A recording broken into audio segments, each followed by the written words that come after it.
What is he doing? He's beginning to believe. When we were gonna play 5 games in 15 days, I thought to myself, holy crap, this is gonna be an even bigger challenge for Liverpool than what it was in December. Remember, around December, the narrative was really around Liverpool haven't played anybody significant or anything like that. Liverpool haven't had any injuries and that kind of stuff, as if that's our fucking fault. But it's still undeniably untrue. But the thing that, you know, if we just take a quick look back at the games that we had, obviously Everton was a big one, a very highly charged and emotionally driven game. A lot of us lost our heads that night. A lot of us, just I can imagine there was a moment where you just think like Everton, you know, they just always know how to kind of pour a little bit of salt in the wound. Just be like that annoying little brother, you know? That's who they are, that annoying little brother. But you know what? We didn't lose. Then we went to Wolves, and you know that was nervy. But then again, considering the circumstances and the context of what had happened before, I could kind of understand Liverpool not wanting to drop points or not wanting to lose that game. You know what? And you didn't. And so that's why we are here, and I'm making this video saying that we're going to win the league. We're going to win the league. Then after, we had some tough games, man. You know, we had the Villa game away, which, you know, the Premier League decided to bring fucking forward because we're in a final, as if, right? But that meant that you know, and look, and at the time after the Villa game, and I know, like, you know, people were really going in hard, especially on Darwin Núñez, which I thought was ridiculous. You know, for everything that he brings to the team, not just that two particular moments in that game.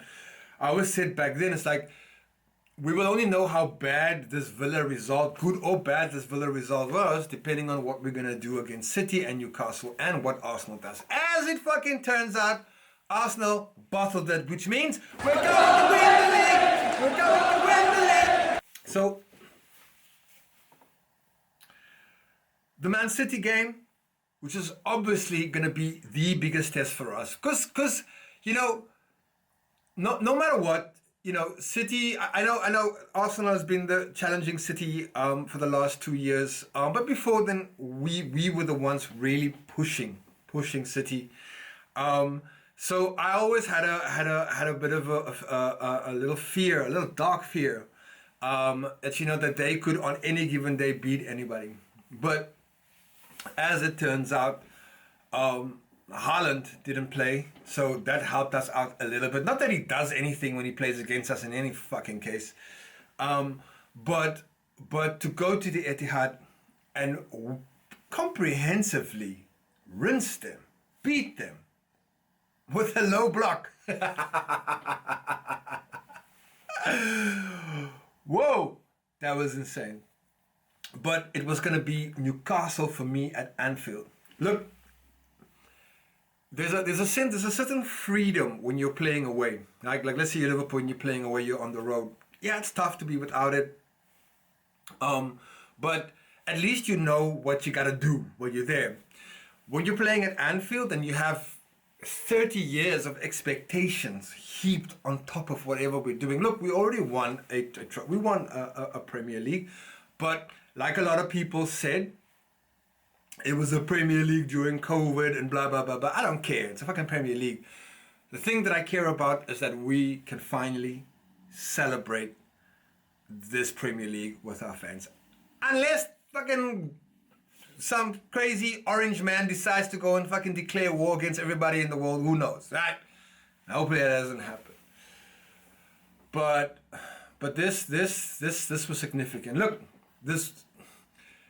I think we as a fan base obviously feel very nervous to kind of like make this proclamation. And you know what? I'm saying this as, you know, I can't fucking do this. I'm a fan. I wouldn't want my players to be fucking celebrating like they'd won something. They haven't won shit, okay? They gotta do their part.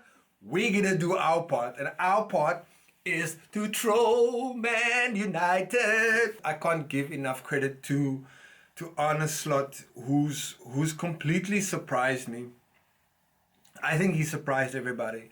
And he should, if Liverpool go on to win this Premier League, he should win Manager of the Season. I don't want to hear about fucking Nunes and what other Areola and all that. Like, there's a good managers within their sphere.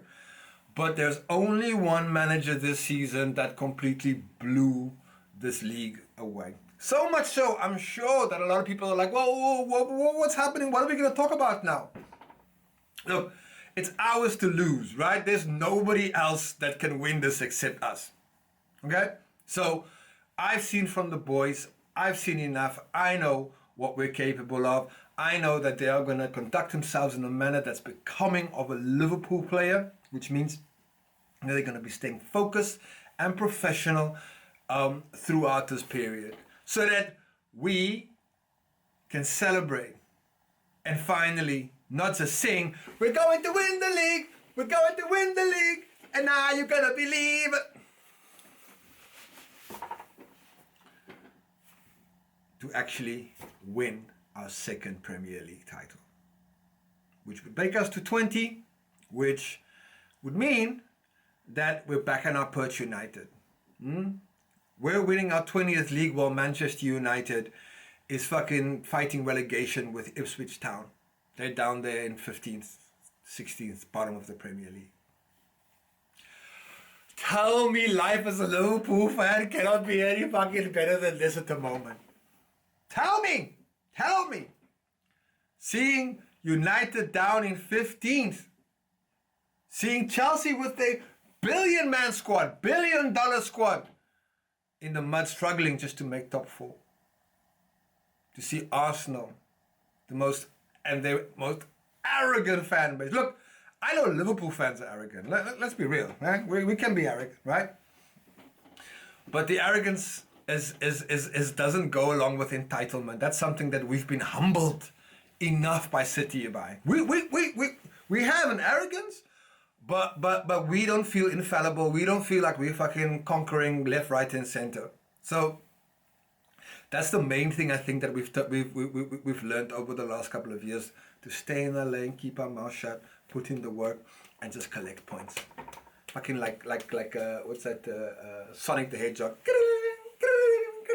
Correcting rings, my guy. I didn't even get to talk about the game yesterday, but the game essentially is inconsequential if I look at the larger scheme of things. Yes, of course, you could look at it as a dress rehearsal to the Carabao Cup final.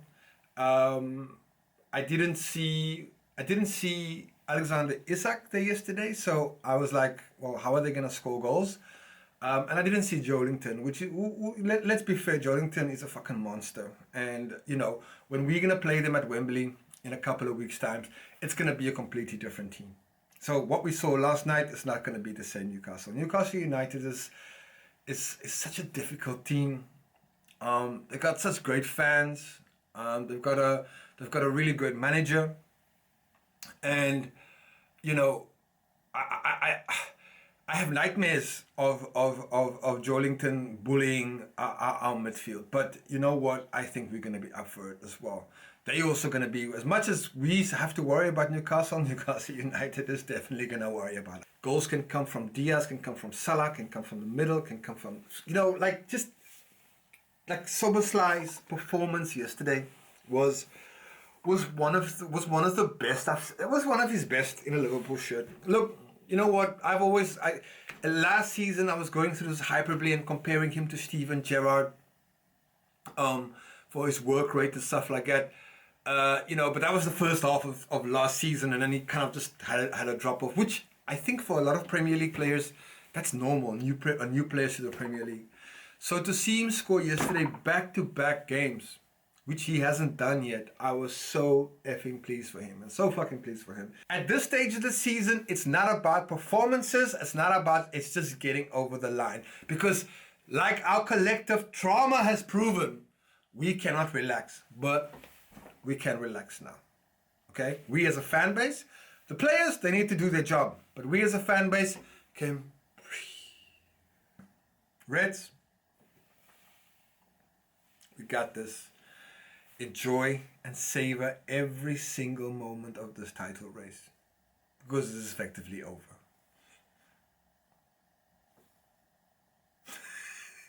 I'm so fucking pleased. Anyways, Reds, take care. Do that lovely stuff for the algorithm and all that other shit. Subscribe and all that stuff. But I'm so fucking pleased, man. Catty, you right!